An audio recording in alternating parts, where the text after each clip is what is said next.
The film opens with Jess at home, tears streaming down her face as she clutches her young son, Tommy, who is autistic. Through shaky breaths, she whispers that she's been trapped in a nightmare. The next morning, Jess gathers clothes outside as Tommy focuses on his drawing. Later, Jess's eyes catch sight of a toy ship drifting in the pool. Distracted, she heads back inside, only to let out a startled scream. Tommy has spilled paint all over the floor. As she scrambles to clean up the mess, a sudden buzzing at the front door interrupts her. Frustration mounts when she notices paint smeared across her dress. She quickly steps outside, but the doorstep is empty. Confused, she asks her neighbor if he saw anyone, but he shakes his head. Uneasy, Jess returns inside and begins gathering their belongings, preparing for a trip. But Tommy refuses to leave. Still, she pushes forward. A while later, Jess and Tommy set off on their journey. The movie then shifts to the harbor, where we see the name of Greg's boat, Triangle. He stands on the dock, waiting for his friends to arrive for their sailing trip. Soon after, Sally and her husband Downey appear, and with them is Sally's friend, Heather, whom she introduces to Greg. Their conversation is interrupted when Greg notices Victor arriving with Sally. He approaches them, concerned, and asks Jess if she's okay. Before Jess can respond, Victor cuts in, saying, "I don't think she is," before boarding the boat. When Greg finally speaks with Jess, Jess unexpectedly apologizes to Greg, leaving him confused as to why. Adding to the tension, Greg reveals that he had also invited Jess's son, Tommy, on the trip. But when he asks Jess where Tommy is, she hesitates for a moment before quietly saying, "He's at school." While they are sailing, Jess drifts off to sleep, slipping into another nightmare. This time, she finds herself alone on a beach. When she wakes, Heather gently asks if she's okay, and Jess replies yes. Then Heather offers her a drink. Victor, however, finds Jess's behavior odd, questioning why she left Tommy behind when there's no school on Saturday. Greg quickly reassures him that Jess is fine and urges Victor to be kind to her. Moments later, the wind dies down. Downey notices a strange electrical storm steadily approaching. Alarmed, Greg calls the Coast Guard, but their radio signal falters. A crackling transmission cuts through the static. Someone is begging for help. Greg tries to get their coordinates, but the message breaks apart, lost in the static. Not long after, the storm slams into them with full force, capsizing the boat. Heather is swept into the raging waters. When the skies finally clear, the survivors cling to the overturned vessel, shaken and unsure of what to do next. Sally is devastated, blaming herself for what happened to Heather. Then, through the mist, a massive cruise liner drifts into view, the name Aeolus painted across its side. The group's faces light up with hope. Downey swears he sees someone on the deck, but Jess can't shake a sense of dread. Still, desperate for safety, the survivors climb aboard. Jess hesitates at first, but eventually follows. Once inside, they step onto the silent deck and empty corridors.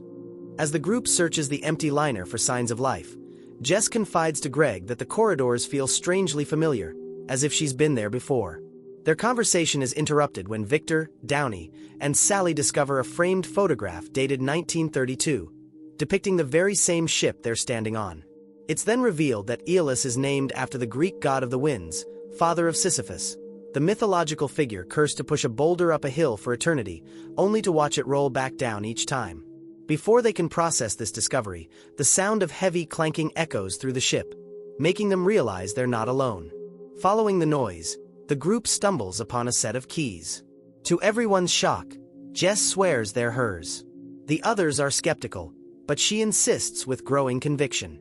Sally, trying to rationalize the situation, suggests that Heather may have survived the storm, boarded the ship, and dropped the keys. Moments later, their search leads them into the ballroom. The grand hall is eerily prepared for a party, tables set with food and drinks, but the place is utterly deserted. Jess notices something chilling. Her watch shows the exact same time as the ballroom clock, 8:20, frozen in sync. As the group debates their next move, Jess suddenly spots a figure darting across the hallway. Victor immediately chases after the mysterious stranger, disappearing into the empty corridors. Greg decides to follow him, with Jess close behind, though he urges Sally and Downey to remain in the ballroom and wait. As Jess and Greg make their way through the dim, silent quarters, she insists she's been on this ship before. Greg dismisses her fears, suggesting that her guilt over Tommy is clouding her mind. Their argument is cut short when the sound of running water draws them into a bathroom, where they're horrified to find a message scrawled in blood across the mirror. Go to the theater.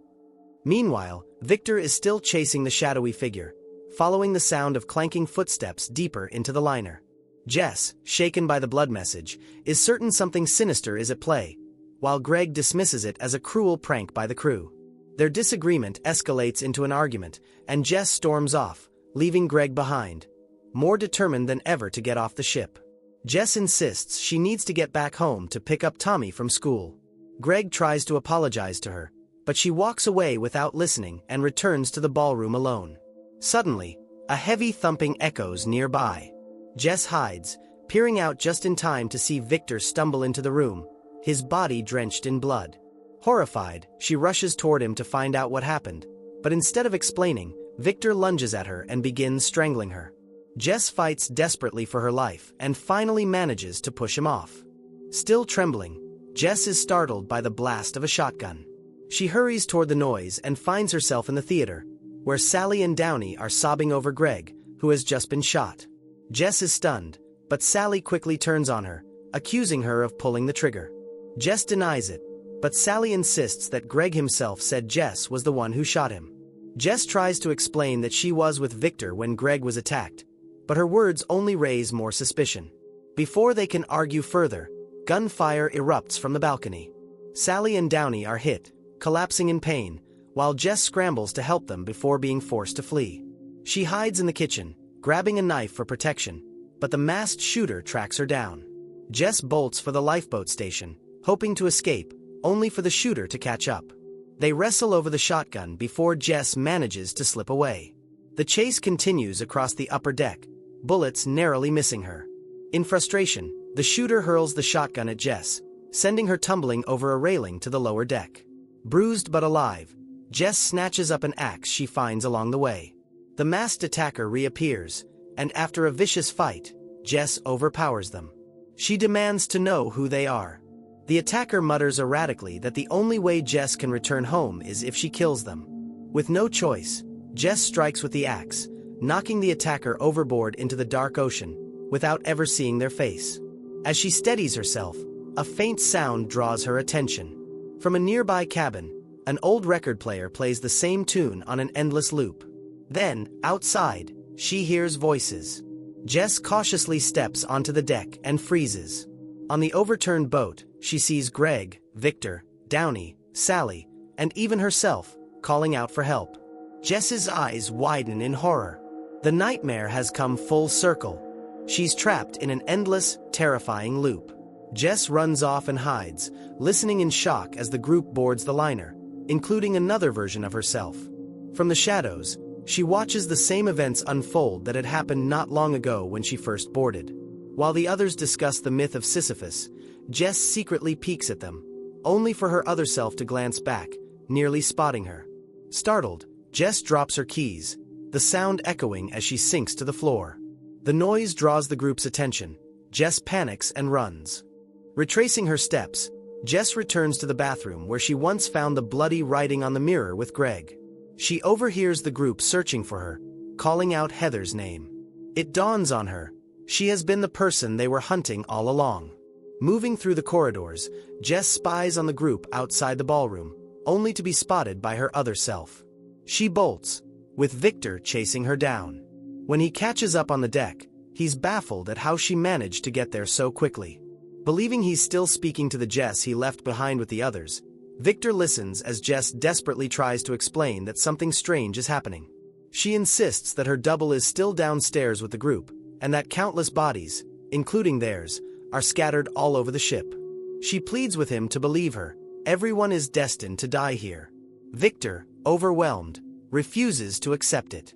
In the heat of her panic, Jess grabs him by the head to force him to listen, accidentally slamming him against a wall hook that pierces the back of his skull. Horrified at what she's done, Jess flees in a breakdown.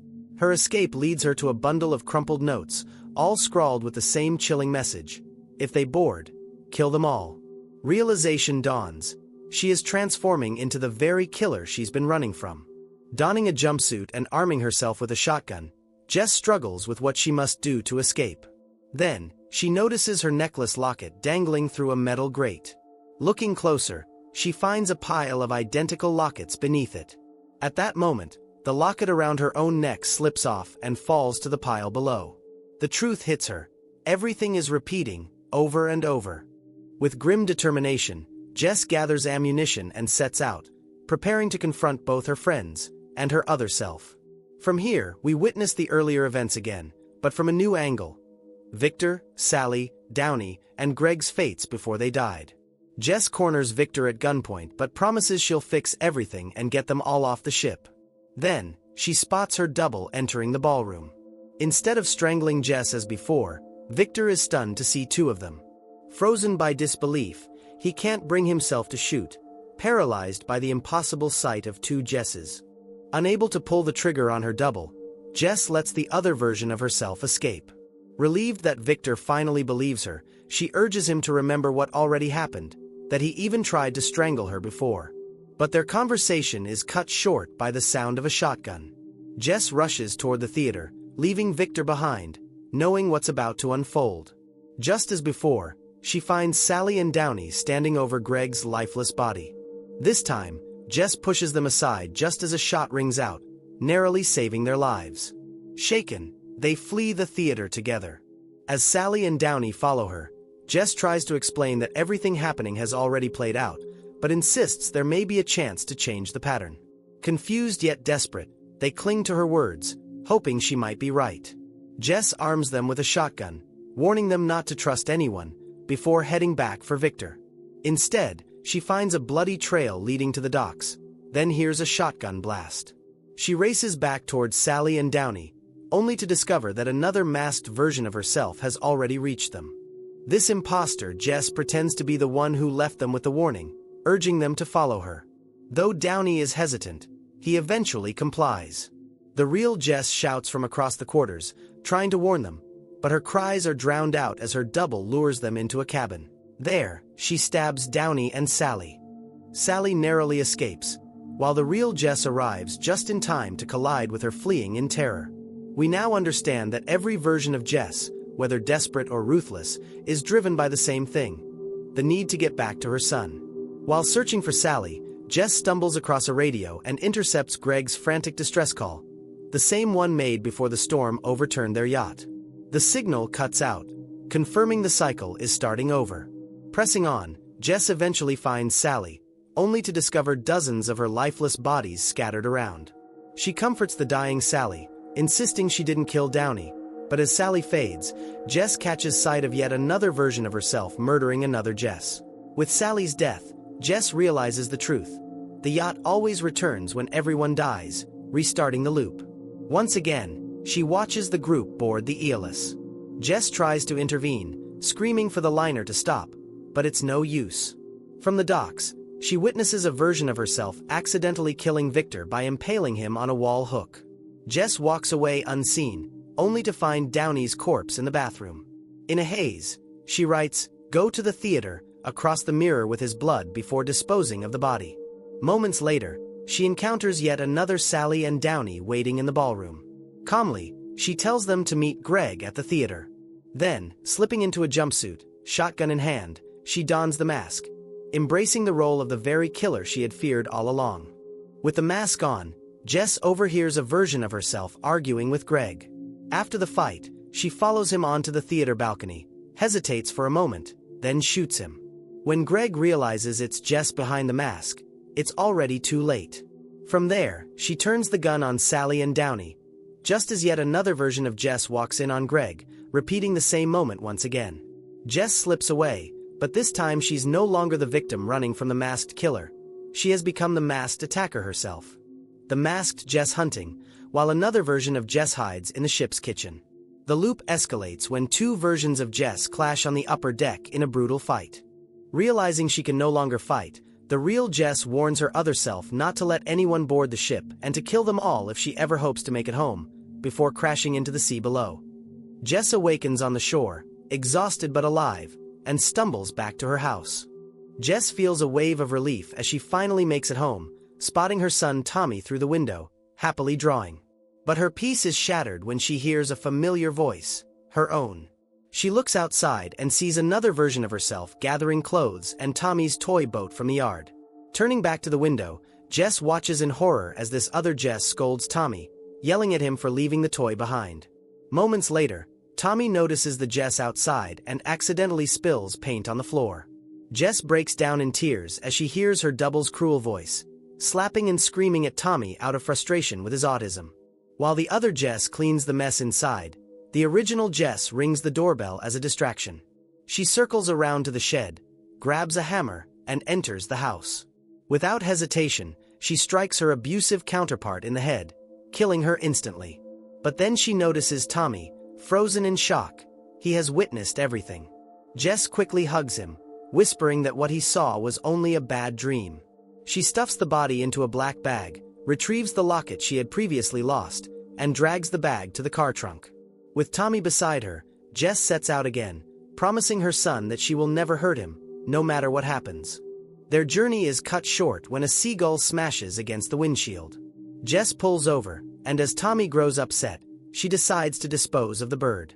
Walking to the cliff's edge, she tosses it into the sea, only to find a disturbing sight, a mound of dead seagulls already piled there. Realization strikes. The loop is still unbroken. Panicked, Jess rushes back to the car and drives off. But as Tommy cries uncontrollably, she tries to soothe him, only to lose control of the vehicle. A truck slams into them, flipping the car. Onlookers rush to help. They find Tommy, fatally injured, and the hidden corpse in the trunk. Strangely, the Jess we've been following stands apart from the wreck, unscathed. A taxi driver approaches her calmly, telling her there's nothing she can do to change what has happened. Jess seems to understand. She asks to be taken to Triangle Harbor, then drifts into sleep. When she wakes, she's at the docks. Her memory feels foggy. She runs into Victor, who introduces himself as if they've never met. When he asks about Tommy, Jess hesitates before lying that he's at school. Greg greets her warmly by the yacht, and Jess clings to him in an apologetic embrace. Once again, she boards Greg's yacht. The cycle has reset. If you enjoyed this video, like and subscribe for more mind-bending recaps. Thank you for watching.